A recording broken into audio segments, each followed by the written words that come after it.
In lesson 2.3, we are discussing roots and zeros of polynomials. The factor theorem says that when you divide two polynomials, if your remainder is zero, then what you divided by is a root of the polynomial. So keep in mind that we're going to be referring to these things as zeros or roots, and they mean the same thing. So zeros and roots mean the same thing. In example 1, they're giving you a possible root and asking you to determine whether it is or not. So to do that, we're going to use synthetic division. For synthetic division, you set your root equal to 0. We get 3. And so that is what we're going to divide by. So you make this L shape and you put 3 on the outside. That's the number we're dividing by. And then you put the coefficients of your polynomial on the top row, and you want to make sure that you have all your terms there. You have a cube, a square, an x, and a constant. If you're missing one of them, then you have to put a 0 in its spot. So here I'm not missing anything, so I just have 4, -3, -8, and 4. And then you want to do synthetic division and see if you get a remainder of 0. So synthetic division works where you pull down the first number, and then you multiply this number by the outside number, and you get 12. That goes in the next spot. Then you add your column together, and here we're going to get 9. And then the process happens again. You do that number times the outside number, and you get 27. Then you add your column together, and you get 19. You take this number, again, times the outside, you get 57. And then you add your column together and you get 61. So this last number is your remainder. And since your remainder is not 0, this tells me that it's not a root. So x minus 3 does not go into the polynomial evenly. It does not divide evenly. It gives you a remainder. So it's not a root. B, they give you another polynomial and they ask for this root. So we set this root equal to 0. We get -2 for the number that's going to go outside the L shape. And when I look at the polynomial, it's missing terms. It's missing a cube and it's missing a x value.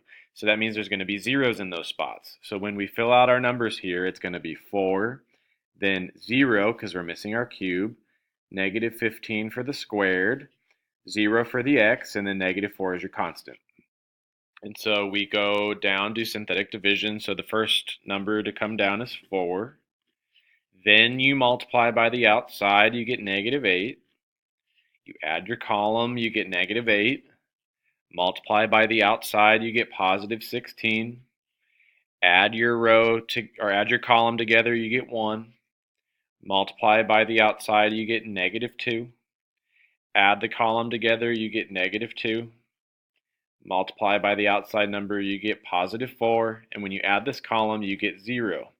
And I always change that into a smiley face to remind myself that that is the remainder. So 0 is the remainder, which means, yes, it is a root. So that means x plus 2 just divided evenly into the polynomial, and so x plus 2 is a root. Rational numbers, a rational number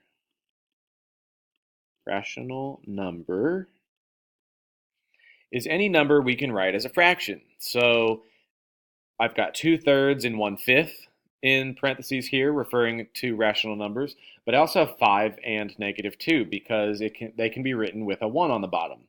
So really, almost anything can be written as a rational number, as a fraction. So what we have here is a rational zero theorem, which says given this polynomial, and that L isn't supposed to be an L, it's supposed to be a ... Let this polynomial represent a polynomial with integers as coefficients, and it says that if P divided by Q is a rational number in simplest form and is a 0 of the function, then P is a factor of a sub n, which is your final constant, and Q is a factor of a sub 0, which is your leading coefficient. So what we do is we take the very first number if the polynomial is in descending order, and those we put factors of that number on the bottom for Q, and we take factors of the final constant number and those are going to go on top as factors of p. Now, what this does is it gives us all the possible roots of the polynomial. So we're just making a list, and then we test our list to see which ones are actual roots of the polynomial. So like I said, p goes with a sub n, so p is your final number, and then q is your leading coefficient. And we're going to make a list of p over q. P divided by q. So we're going to look at what are the factors of 9. Well, 1 times 9 and 3 times 3. So we've got 1, 3, and 9. And notice I'm putting plus and minus because -1 times -9 is also 9. And -3 times -3 is also 9. So you also have positives and negatives. And then q, there's only two numbers that multiply to make 2. That'd be 1 and 2, but then also -1 and -2. So those are our possibilities, and then we turn them into numbers, into rational numbers. So my list of possible roots would be plus or minus 1 over 1, which would be 1. We also have plus or minus 1 over 2, which would be 1/2. We have 3 over 1, which is 3. We have 3 over 2, which is 3/2. We have 9 over 1, which is 9. And then we have 9 over 2, 9/2. So here we have 1, 2, 3, 4, 5, 6 positive possible roots to the polynomial. And then we've got 6 negative possible roots to the polynomial. So we have 12 choices of things that might divide evenly into the polynomial. For b, my starting coefficient is 1, so that's going to give me my q values. And my constant number is 105, which is going to be my p value. So if we make our list of p's and q's, we think about what goes into 105. So 1 goes in, 3 goes in, 5 will go into 105 evenly, 7 goes in, and then we think about what do these multiply by to make 105. So 7 times 15,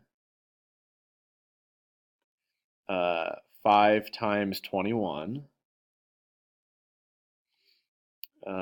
3 times 35, and 1 times 105. So those all go into 105. Then on the bottom, we've got our factors of 1. And that's just 1 and -1. And so all the numbers we get for p over q is just we divide everything by 1, which is exactly whatever we have on the top.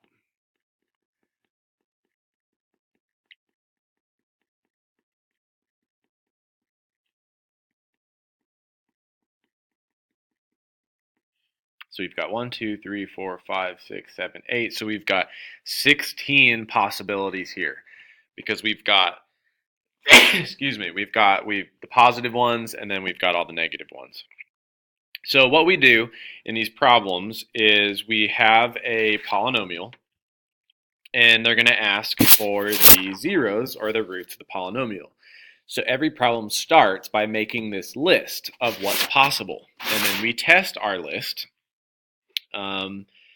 using synthetic division. So we practiced testing them in example 1. We practiced creating our list in example 2, and that's how you start all the problems here for example 3. So let's make our list of p's and q's. So we've got q is 1 and p is 28.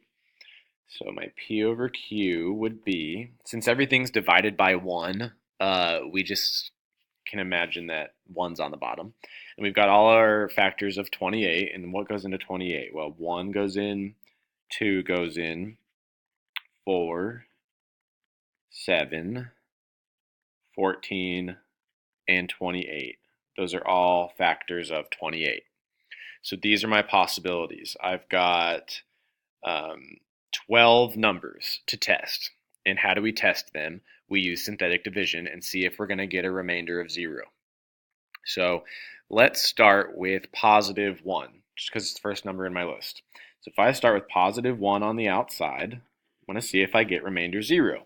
So my coefficients go on top. I've got 1 for the cube, 4 for the squared, negative 25 for the x, and then negative 28 for the constant. I bring down the 1, I multiply and get 1, add the column together and I get 5, multiply by the outside number and I get 5, add the column, I get negative 20, multiply by 1, I get negative 20, and then add the column, I'm not getting a remainder of 0. So that's not a root. So 1 didn't work. And so what we'll do is we'll go through the whole list and figure out what works. Once we get one that works, then we can start to narrow it down. So 1 didn't work. Now let's try negative 1 and see if I get remainder 0. 1, 4, negative 25, and negative 28. You go back to the original row, and then you do synthetic division again. So bring down the 1, multiply, add your column, multiply, add your column, multiply, and I'm getting remainder 0. So that means negative 1 is a root. I can keep testing numbers. If I test more numbers, then I am not going to go back to the original row. I'm now going to use this answer as my new original row. So now I've already tested these before, so I already know that 2 isn't going to work. So let's go on and let's try negative 7. Negative 7 is going to work. And I only know that because I've done the problem already before. So I'm taking negative 7 from the answer I got, not from the original. So I'm bringing down the 1, multiply, add the column, multiply, I get remainder 0, which I knew I was going to get. But if we didn't do this beforehand, I wouldn't have known. So I've got negative 1 as an answer, negative 7 as an answer, and I'm left with a 1 and a minus 4. So I take my leftovers over here. So if that's my remainder 0, 4 is the constant and 1 is the x. So it's x minus 4 that I've got left. And then I'm going to add 4 to the other side, and I get 4 as my final answer. So there are 3 x values, 3 roots to the polynomial, or zeros, and that would be negative 1, negative 7, and 4. So if I were to think about the graph of this function, let's draw just a little sketch of what we just discovered. So negative 7, negative 1, and 4 were all zeros or roots. So that means the polynomial crosses at those points. And we know this is a positive cubic function. And so we know it's going to have that type of shape if it's a positive cube. And so what we're seeing is that the polynomial is doing something like this, where it's going to cross through negative 7 on its way up, down through negative 1 on its way down, and then 4 back as it goes up.